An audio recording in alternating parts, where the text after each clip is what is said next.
Mari kita lihat firman Tuhan yang akan lihat nanti, diambil dari kitab Yohanes. Kita lihat di kitab Yohanes pasal 10 ayat 10. Yang sudah temukan nanti bisa berkata amin.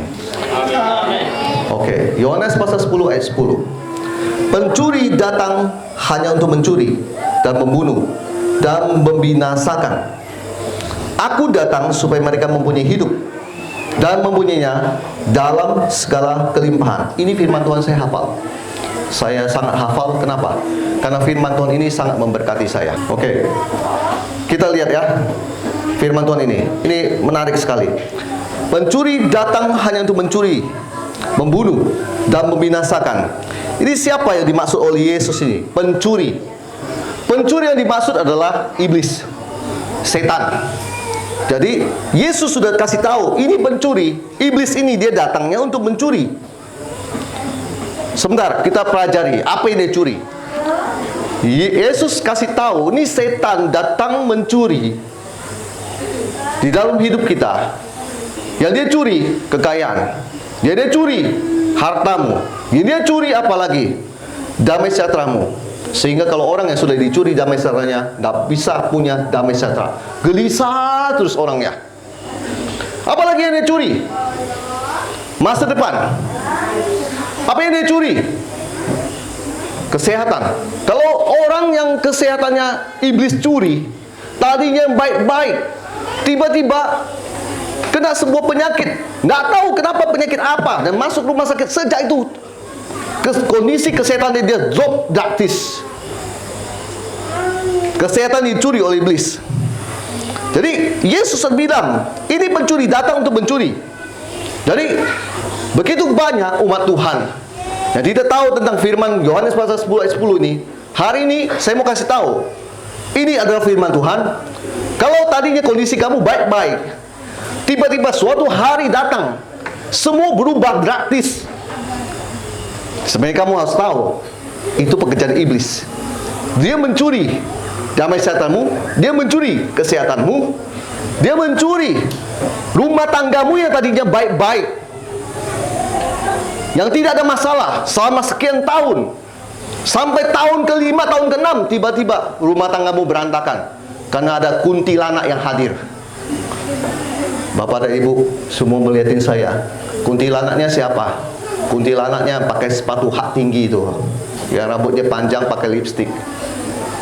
Ada yang ngerti kuntilanaknya siapa? Ya itulah. Itu. Dia curi kebahagiaan rumah tanggamu. Sehingga yang tadinya kamu punya foto, selalu fotonya bahagia, kini kamu cuma melihatnya dan menangisinya dan bilang, ini dulu. Sekarang sudah berubah, Pak. Nah, Pak, Bu, iblis ini jahat. Setelah dia melakukan pencurian, karena Anda tidak sadar firman Tuhan, Anda biarkan saja. Anda bilang, nggak apa-apa. Kalau memang ini semua terjadi, oh ya sudah, biarkan aja. Padahal sebenarnya Anda harus baca firman Tuhan. Tadinya Anda baik-baik, tadinya Anda sehat-sehat. Kenapa Anda sekarang jadi penyakitan? Ada amin? Ada amin? Kok cuma nggak ada respon ya? Ada amin? Tadinya baik-baik, tadinya sehat-sehat, nggak pernah ada masalah. Kok tiba-tiba ada muncul penyakit ini? Dari mana? Oh Pak, itu kan karena ini Pak, faktor usia dan sebagainya. Dengar baik. Anda pernah baca Alkitab Anda? Siapa di sini saya mau tantang yang baca Alkitab setiap hari? Angkat tanganmu.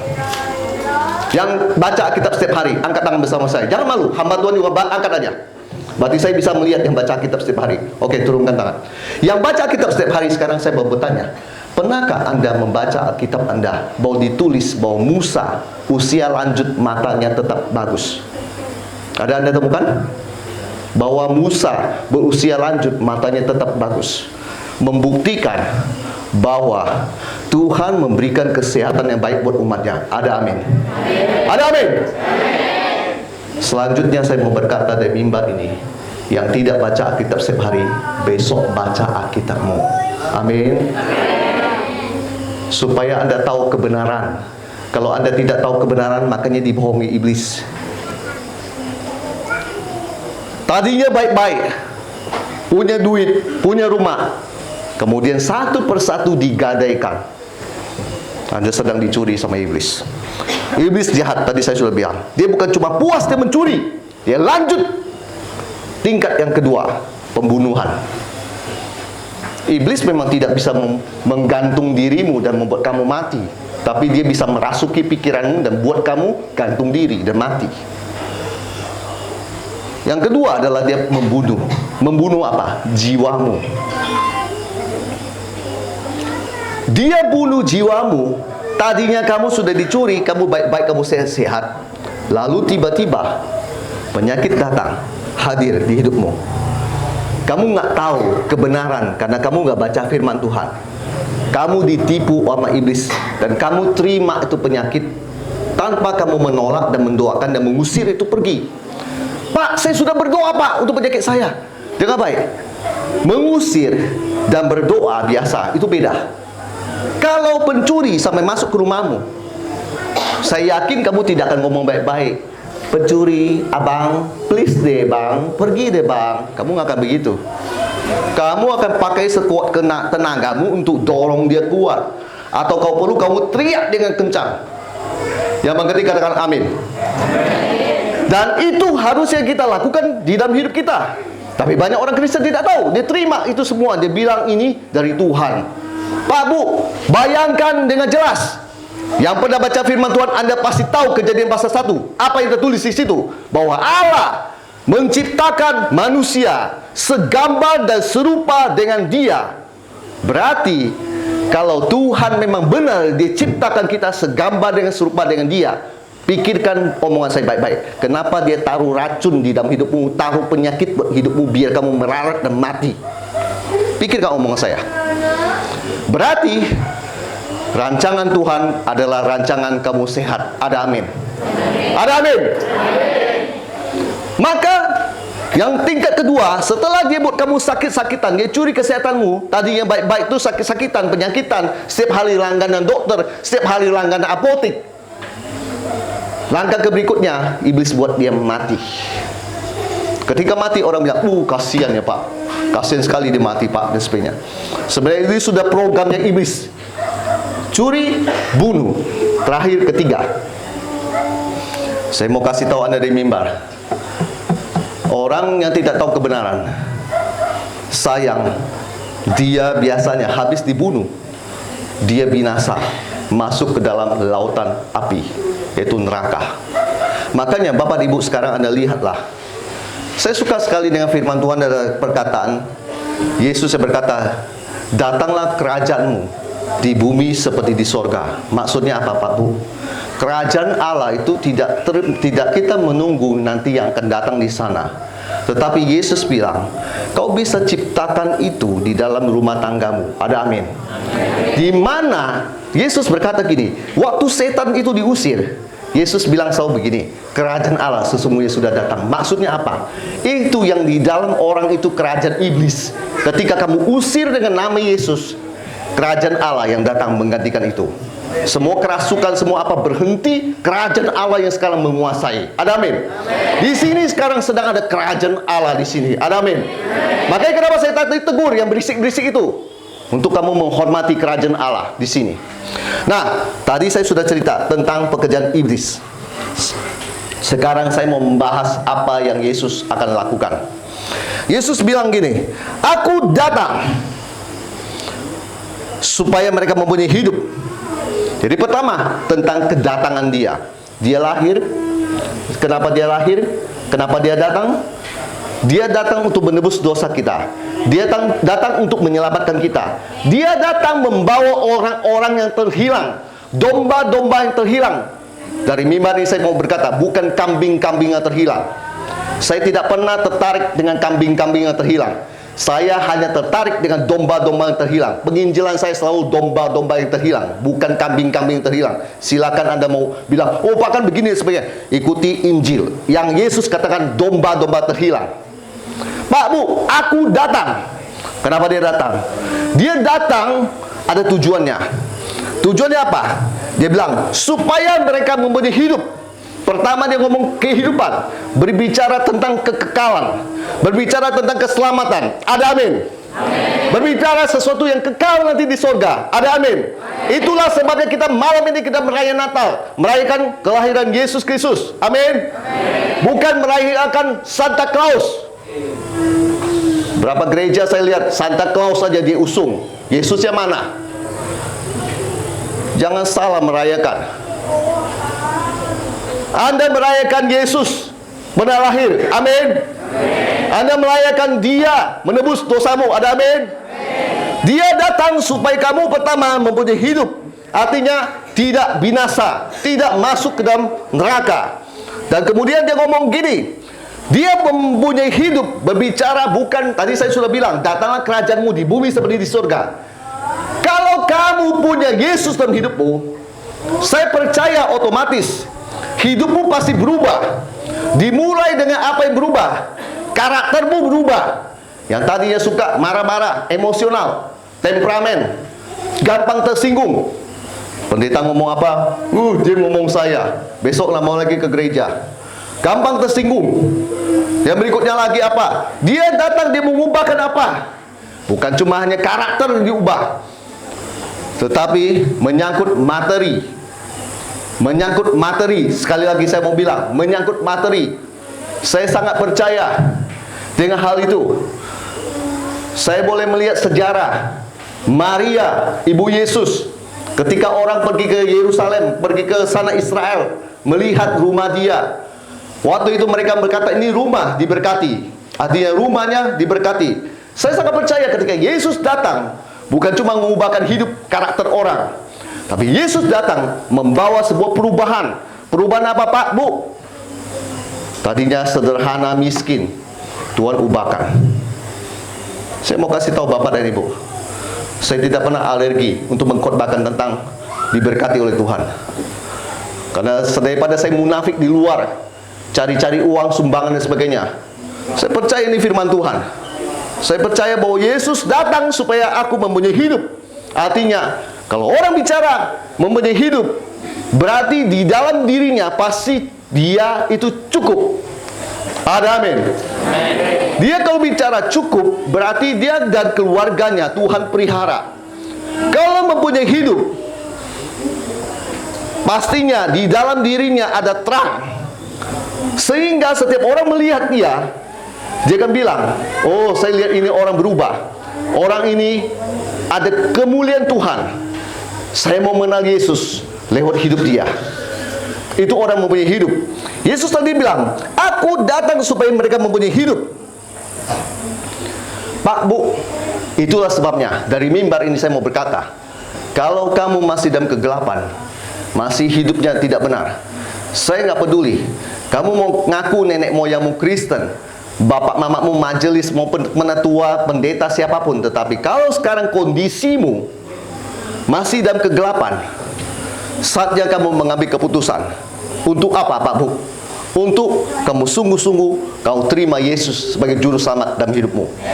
Maksudnya adalah begini, kalau terima Yesus sebagai juru selamat, pastinya kamu nggak akan setengah-setengah, Pak, Bu. Ngaku Kristen, tadi saya lewat, masih di depan aspal, jalan aspal begini. Tadi saya tergoda, Pak Pendeta. Saya pengen tangan saya ambil rokok dia. Saya tergoda tuh, benar-benar saya tergoda. Saya mau ngomong, bro, ini berapa meter ke depan nih gereja nih, bro. Kau nggak menghormati Tuhan kah? Kau belum tahu Tuhan tuh sanggup mengadakan sebuah kuasa, membuat kamu besok-besok kau nggak berani lagi merokok di depan sini. Belum lihat Tuhan ya? Hah? Belum lihat Tuhan? Yang kusta bisa disembuhkan, yang mulus bisa jadi kusta dengan baik. Hah? Kau belum pernah lihat kuasa Tuhan ya? Mau didemonstrasikan biar kamu takut sama Tuhan. Besok jangan kurang ajar sama Tuhan. Ada seorang anak muda di daerah Kakas, yang hamba Tuhan dari Manado, tahu daerah Kakas. Saya selesai khotbah, saya turun, saya lihat dia. Dia sama kawan-kawannya kan habis ibadah duduk di depan. Orang Manado, anak Kakas, tahulah. Kakas itu daerah preman tuh, banyak tuh. Dia lihat saya lihat dia ketawa. Saya lihat dia, saya ngomong gini, bro, hati-hati ya dengan hidupmu. Dia ketawa, dia lihat saya. Anak muda, ganteng, tapi hidupnya amburadul. Tidak butuh waktu lama. Dia naik motor keluar dari Kakas, mau menuju ke Tomohon sana. Dah butuh waktu lama, jatuh, kecelakaan. Mamaknya bilang, bagus kau diperingati sama pendeta. Hampir kau mati itu, biar besok tahu rasa. Jangan macam-macam sama pendeta. Jangan macam-macam dengan kuasa Tuhan menyertai hamba Tuhan. Saya nggak butuh waktu, nggak butuh teriak-teriak gitu. Saya coba ngomong santai, saya liatin dia aja. Bro, hati-hati kau dengan hidupmu. Dia bingung, kenapa nih pendeta ngomong gitu? Karena waktu saya lihat, saya tahu ini orang nggak benar. Makanya saya bilang, yang tadi merokok di depan, saya kasih kau peringatan. Kau belum kenal Tuhan saya, mau saya demonstrasikan. Yang kaki panjang pendek aja bisa langsung memanjang. Jangan main-main sama Tuhan Yesus. Amin. Hormati Tuhan. Ada amin. Besok-besok jangan merokok lagi di depan. Oh, masih mau merokok, merokok jauh-jauh sana. Hormati Tuhan. Ya, Tuhan itu penuh kuasa. Tadi saya bilang tentang mempunyai hidup. Dia mau pada saat Anda hidup di dunia ini, kamu sungguh-sungguh serius. Karena kamu cuma punya waktu selama kamu hidup di dunia ini. Maka waktu yang ada seharusnya kau mengenal kebenaran dan mengalaminya. Oleh sebab itu saya mau bilang, ketika kehidupan ini sedang diberikan berhidupmu, jangan kau sia-siakan dengan perbuatan dosa. Kau udah tahu dosa itu apa? Merokok, judi, mabuk, perzinahan, kawin cerai dan sebagainya, mencuri, membunuh. Bertobat hari ini. Tuhan mengasihi Anda. Kau masih punya nafas, kau masih punya kehidupan. Ketika satu hal, orang sudah masuk ke liang kubur, nggak ada yang bisa diubah lagi, Pak Bu. Nggak ada yang bisa dia perbuat lagi. Kehidupan, kesempatan itu cuma ada ketika kamu hidup. Saya nggak percaya dengan orang yang sudah mati kau sembahyang bisa naik ke surga. Saya tidak percaya itu. Karena saya percaya Yesus adalah hakim yang adil. Dia mengadili suatu perbuatanmu masih hidup. Bukan ketika kau sudah mati. 2 bulan kemudian kau sudah mati.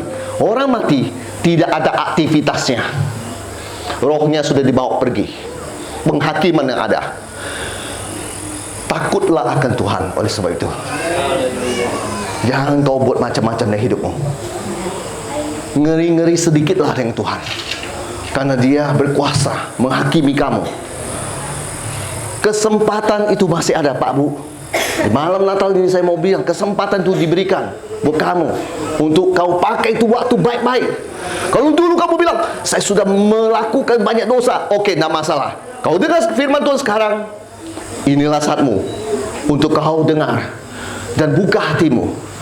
Biar Roh Kudus jamah kamu, ubahkan kamu, dan bertobat. Tinggalkan hidupmu yang lama. Seperti saya, tinggalkan hidup saya yang lama. Saya nggak mau lagi cabul, kontak-ganti pacar, melakukan hal yang tidak benar, rokok, judi, mabuk, tinggalkan semua, narkoba, tinggalkan semua itu. Sungguh-sungguh ikut Yesus. Sungguh-sungguh mengakui Dia sebagai Tuhan dan Juru Selamat.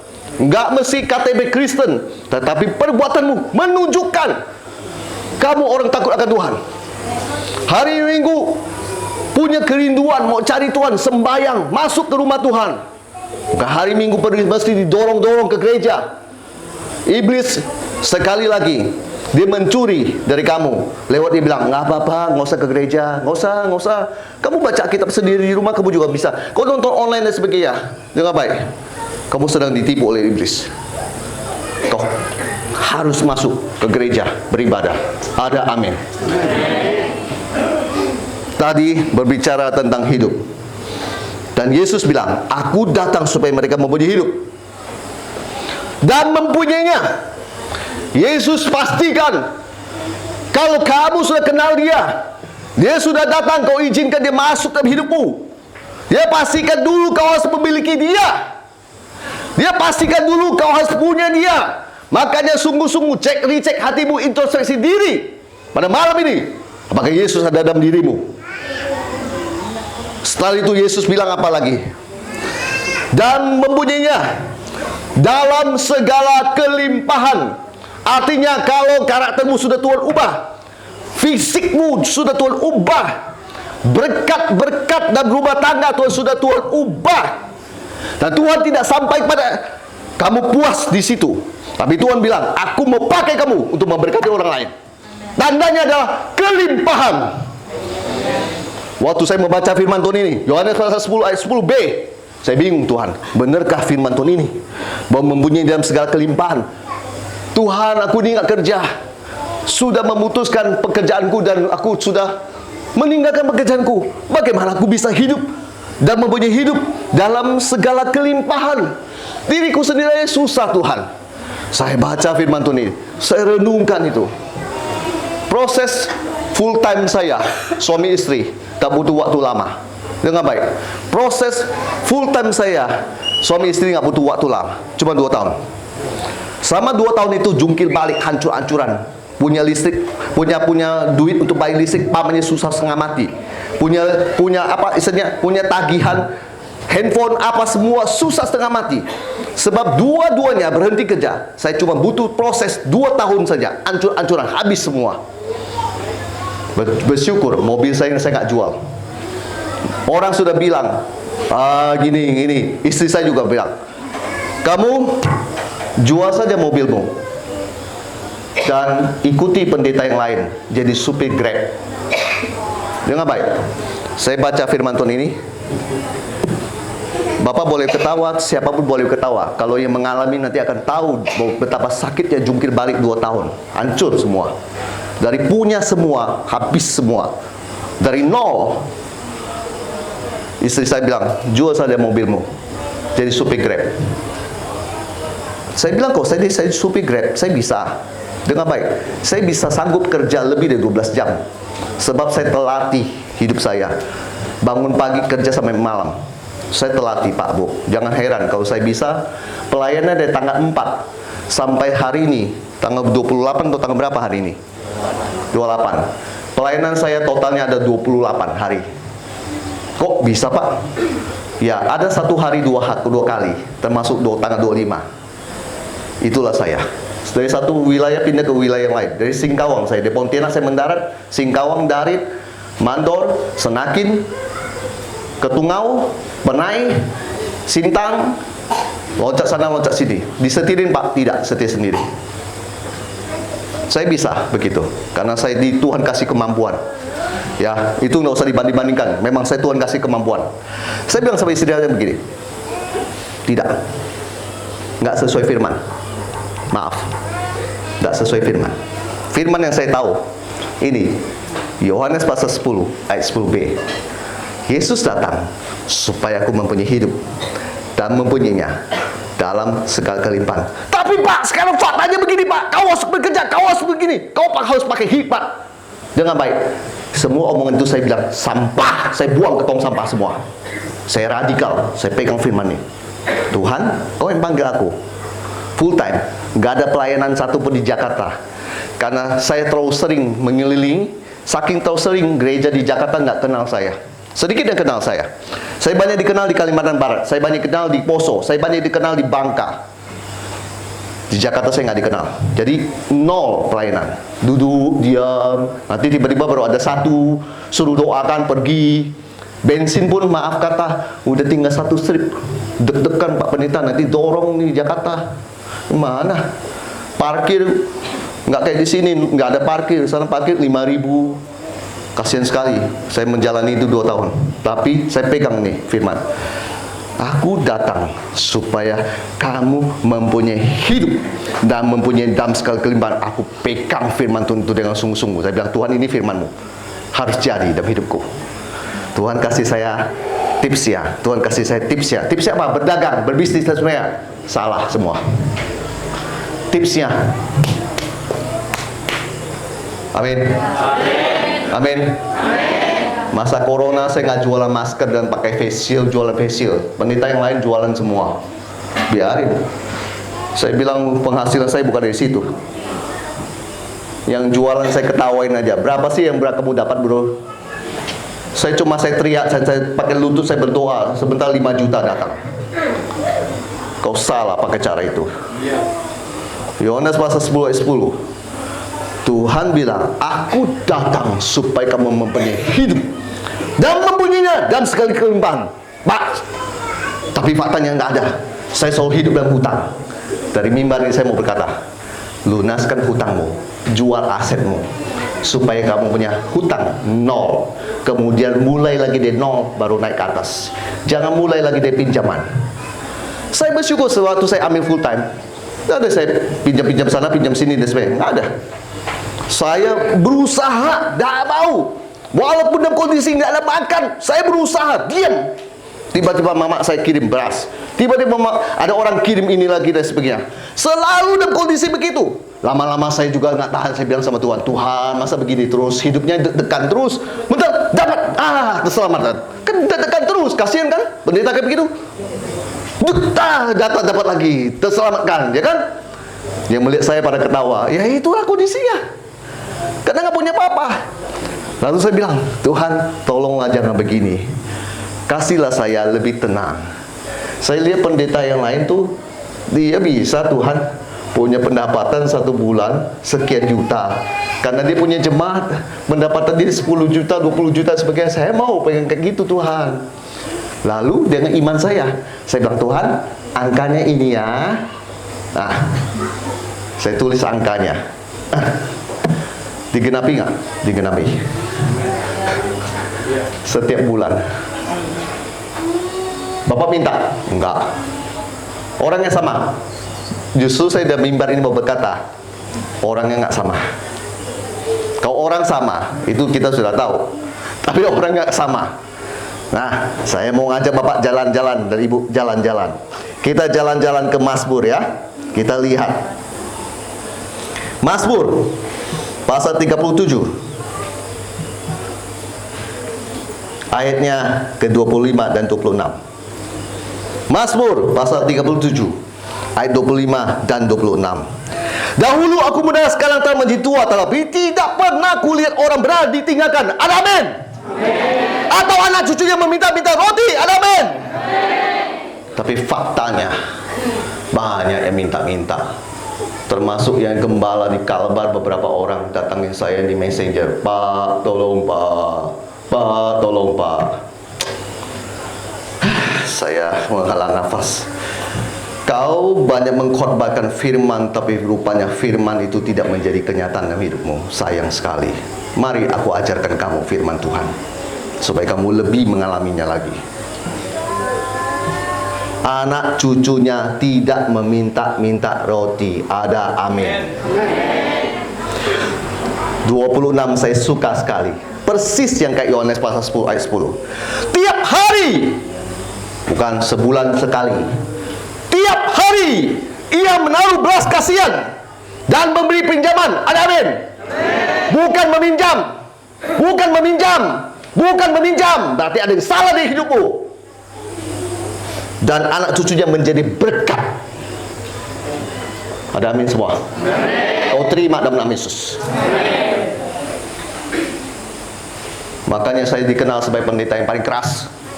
Ketika mereka datang sama saya begini, saya bilang, di mana Tuhanmu? Hah? Kau punya Tuhan dan aku punya Tuhan sama. Di mana Tuhanmu? Pakai lututmu, berdoa.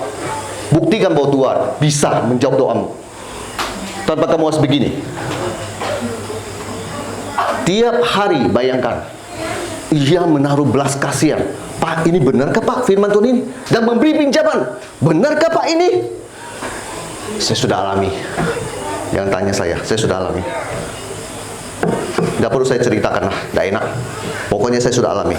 Kita jalan-jalan lagi. Mazmur pasal 112. Ayatnya yang kedua. Mazmur 112 ayat yang kedua. Anak cucunya akan perkasa di bumi. Dengar baik, perkasa di bumi berarti orang hebat. Angkatan orang benar akan diberkati. Ada amin? Berarti yang tidak diberkati itu bukan orang benar. Siapa yang ngomong Pak? Firman Tuhan yang ngomong. Firman Tuhan yang ngomong. Jangan kau bantah sama saya. Firman Tuhan yang ngomong. Angkatan orang benar akan diberkati. Ada amin? Oh, saya suka sekali ini Tuhan. Oh, saya suka sekali. Nama kata ya, maka aku suka sekali Tuhan. Makanya saya mau jadi orang benar.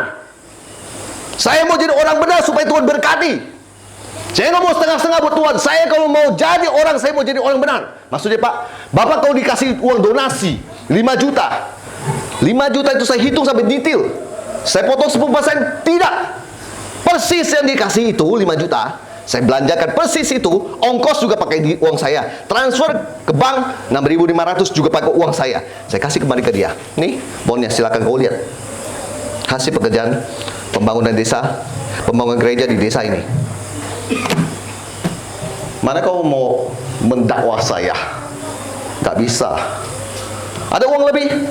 Saya bilang, saya transfer ya kembali ke uang rekening Aceh ya, karena masih ada lebih 1 juta lebih. Oh enggak, buat kamu. Dia ngomong kan, buat saya. Ya udah, saya bisa bawa istri saya makan jalan-jalan. Kan dia sudah bilang buat saya. Kecuali satu, dia bilang transfer kembali. Kamu masih belagak bego lagi, nggak mau transfer kembali. Gimana kamu jadi orang benar? Ada amin. Belajar jadi orang bisa dipercaya oleh Tuhan. Ada amin. Itu banyak terjadi. Makanya tidak dipercaya. Makanya tidak jadi orang benar. Dalam hal uang hitungan, bukan saja 1.000 perak, 500 perak pun, 200 perak, 100 perak, saya kembalikan itu semua. Nggak mau diomongin orang. Saya orang Chinese, dilatih oleh nenek, oleh mama dan papa saya dari kecil. Jauh diri dia orang bisa dipercaya oleh orang lain. Dalam bisnis, dalam apapun. Jadi orang bisa dipercaya. Itu sudah mendarah daging di saya. Waktu jadi hamba Tuhan, ya otomatis ya begini. Pelihara terus karakter orang benar. Sehingga orang lihat ini evangelis cerdik. Pak Bu, kalau kita mau pelayanan di Kalbar, dengan baik. Sekarang orang sudah punya WA group. Di wilayah 13 ada WA grupnya. Di sini pas saya yakin juga pasti ada. Satu hal saja, muka evangelis Hendrik ini cacat, bikin sesuatu memalukan. WA group sudah beredar. Besok saya di blacklist di GPDI. Gampang. Untuk melacak pendeta yang nggak benar resminya. Saya 7 tahun keliling sudah kemana-mana. Lebih dari 15 sinode menerima saya. GMII apa semua itu terima saya. Termasuk gereja-gereja Injil yang lain yang masuk dalam-dalam terima saya. Kenapa? Dia sudah melihat kualitasnya. Dia sudah melihat orangnya. Nggak macam-macam orangnya. Kita pelayanan murni. Kita mengajar, kita membuat perubahan. Jemaat disembuhkan, jemaat diubahkan hidupnya. Yang dulu mau cerai, nggak jadi cerai. Mereka semua kemarin sudah melihat track record kita.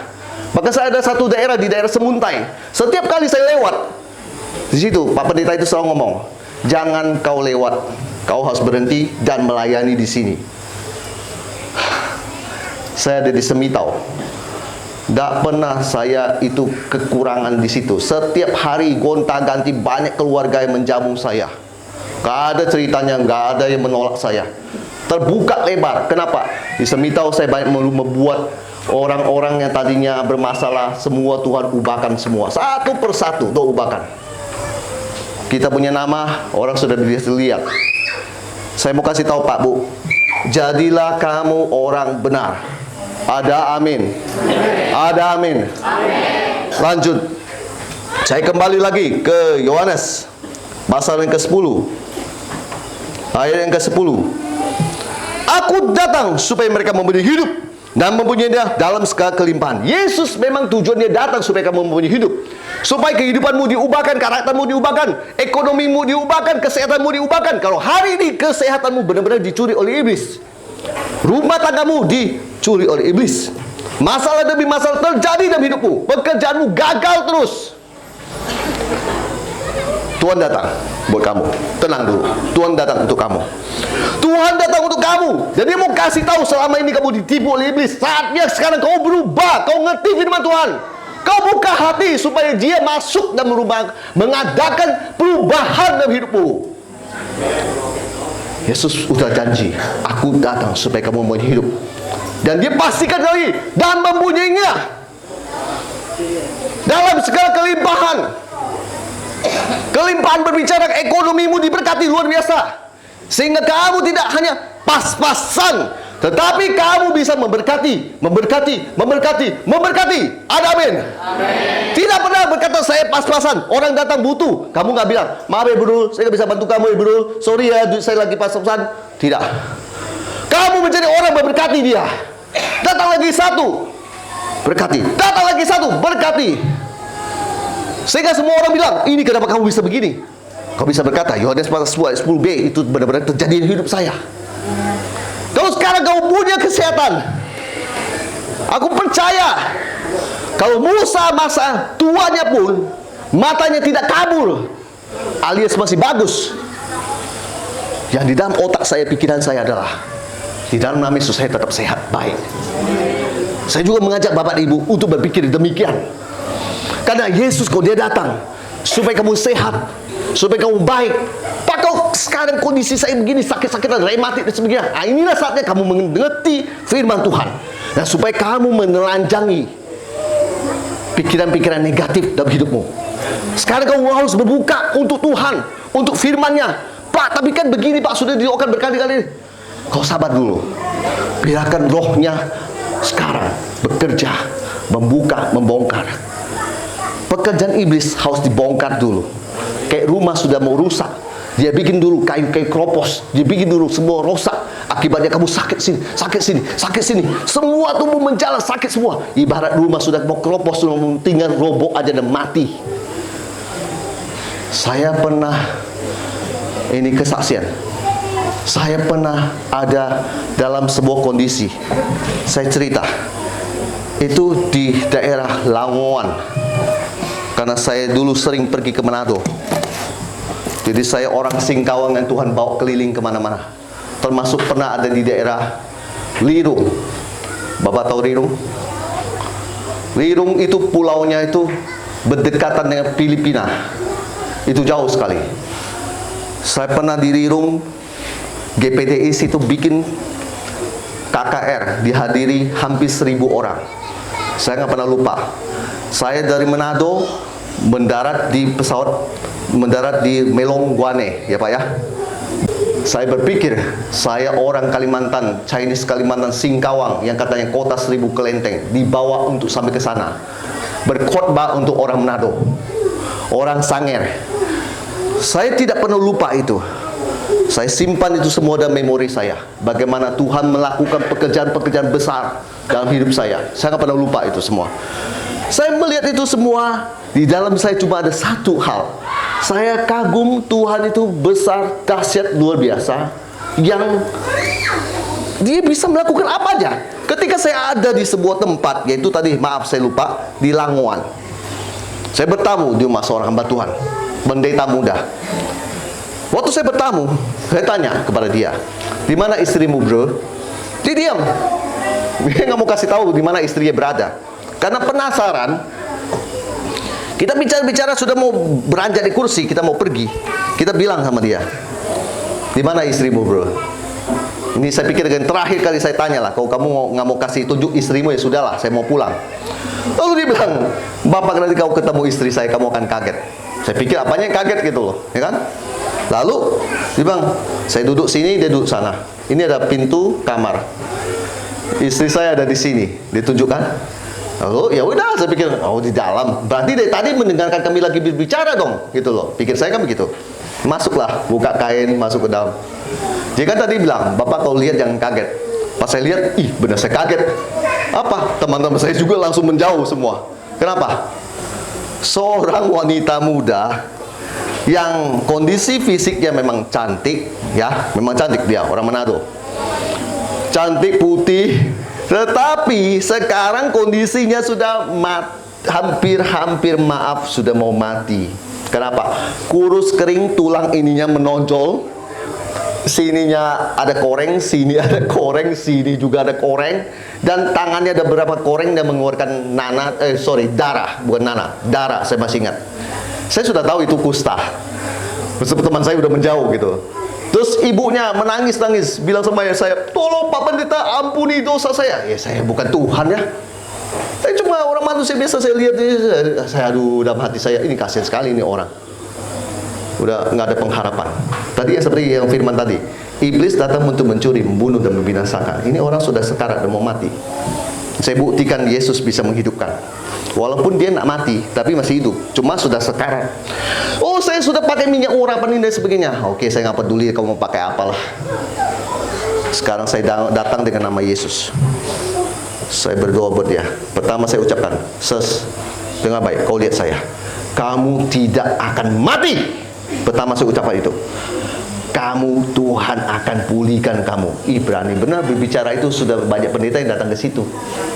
Gak sembuh-sembuh juga. Datang satu lagi yang ngomong begitu. Saya nggak peduli. Saya pokoknya punya iman. Kalau Tuhan saya sanggup, itu aja. Itu orang dalam hitungan minggu berjalan, luka kering. Kemudian yang terjadi, orang ini bersaksi, walaupun saya, maaf kata, saya tidak menyaksikan secara mata saya, lihat dia sembuh, tetapi teman saya bilang dia bersaksi sudah di gereja, bahwa dia sembuh. Berat badan dia, tadinya tinggal tulang ini yang nonjol keluar, sampai kurus sekali, 3 tulang semua tuh, kasihan tuh, sampai segitu rupa. Berat badannya bertambah, kehidupan masuk dalam diri dia. Wow, glory Jesus, glory Jesus. Saya paling suka ya kayak begitu. Nah, saya lihat orang ini tidak jadi mati, tapi hidup, malah dia bersaksi. Bukankah hari ini, malam ini, Yesus yang kau percaya bisa melakukan hal-hal seperti ini? Ada amin? Amin. Maka dari itu, jangan kau percaya bahwa Tuhan tidak sanggup. Sebab bagi Tuhan tidak ada yang mustahil. Oh Pak, saya sudah sekian lama begini berdoa, kau percaya Yesus, tidak ada yang jalan lain, handalkan dia. Oh Pak, saya sudah begini. Saya mau bertanya, berapa kali kamu berdoa? Seminggu full, tambah lagi 2 minggu full, masih belum jawab, tambah lagi 3 minggu full. Kau perlu jam 5 pagi kau bangun, kau berdoa, kau teriak sama Tuhan, sampai Tuhan bilang, waktunya sudah selesai, aku lepaskan kamu dari penyakit ini. Kenapa saya bisa mengajarkan begini? Karena saya sudah mengalaminya. Ketika saya ditempa dengan hal-hal begitu, ada benjolan muncul di tepi mata sini, iblis sudah datang dan ngomong, nanti akan membesar jadi tumor, makin membesar matamu akan tertutup. Iblis bilang gitu. Saya agak kesal dan marah. Iblis, dalam nama Yesus, kau yang taruh ini benjolan ini ada di sini, aku tengking, keluar kamu dari sini. Tubuhku ada bait suci Allah. Pak, di mana ada ayat bahwa nggak bisa kau merokok itu tidak berdosa? Saya mau kasih tahu, kau isap rokok, asapnya masukkan ke dalam, mencemari paru-parumu. Kau membinasakan tubuhmu bait suci Allah, itu namanya dosa. Sama kayak saya 3,5 bungkus, kau cuma sebungkus 2 bungkus, saya 3,5 bungkus 1 hari. Itu saya tengking sampai saya bilang, kau tempatnya tidak pantas ini. Pergi kau iblis dalam nama Yesus, tubuhku bait suci Allah, pergi kau. Hilang. Percaya pada Yesus, jangan yang lain. Percaya pada Yesus. Perteguh iman kamu malam ini, supaya saya bisa melihat jiwa-jiwa ini. Saya datang ke sini, saya nggak pernah merasa waktu saya terbuang ke sini, tapi saya bersyukur boleh menyaksikan jemaat Tuhan yang ada di sini benar-benar menyerap semua firman Tuhan. Saya memang bilang sama diri saya, besok-besok saya nggak akan kembali lagi ke Kalbar, karena saya sudah sekian lama keliling Kalbar. Tapi biar malam ini saya boleh melihat jemaat Tuhan, Anda hadir. Saya nanti sebentar saya akan pulang ke Berikai. Besok pagi saya harus langsung ke Singkawang 11 atau 13 jam. Besoknya lagi langsung ke Jakarta. Dan saya mau tinggalkan firman Tuhan ini. Duit kau dapat di tangan, saya dan kasih tahu, sekejap bisa habis. Firman Tuhan kau dapat di tangan, memberkati kamu dari hari ke hari. Pemain keyboard maju.